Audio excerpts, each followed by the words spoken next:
বেড়াতে গেছি আবার ভিডিও বানাবো না, আর সেই ভিডিও ফেসবুকে পোস্ট করবো না, তা কখনো হয়? তো চলো, যেটা আমি খুবই ভালোবাসি করতে, সেটা তো করতেই হবে। তো এই দেখো, আমরা ভোর ভোর উঠে আমরা রেডি হয়ে গেছি, এখন বেরিয়ে পড়েছি জগন্নাথ দর্শনের উদ্দেশ্যে।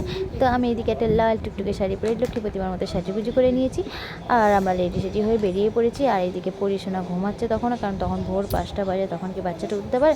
তো চলো, যা জায়গায় যেতে যেতে আমরা বজরংবলির কিছু দর্শন নিয়ে নিলাম। আর এই যে চলে এসেছি আমরা জগন্নাথ মন্দিরে। তো জগন্নাথ মন্দিরে এসে দেখি তখনই কত লাইন, তার মানে কত ভোর থেকে সব লাইন দিয়ে দাঁড়িয়ে আছে। তো এখন সিস্টেমটা চেঞ্জ করেছে।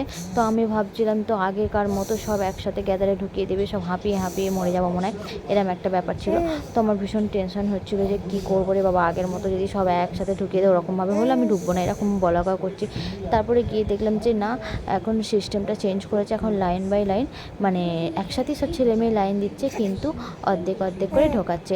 এই হাফ ঢোকালো, ফের হাফ ঢোকালো, এরকম করে ঢোকাচ্ছে। তো যাই হোক, ভালোভাবে কিন্তু জগন্নাথের দর্শন নিলাম।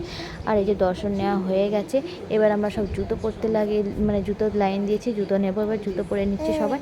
জুতো টুতো পরে নিয়ে একটু তো সেলফি ভিডিও এসব তো করতে হবেই, সেলফি তুলতে হবে।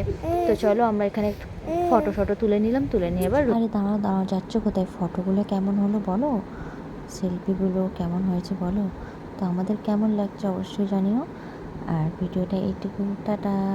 অসংখ্য ধন্যবাদ আমার ভিডিওটা এতক্ষণ দেখার জন্য সবাইকে। চলো, টাটা।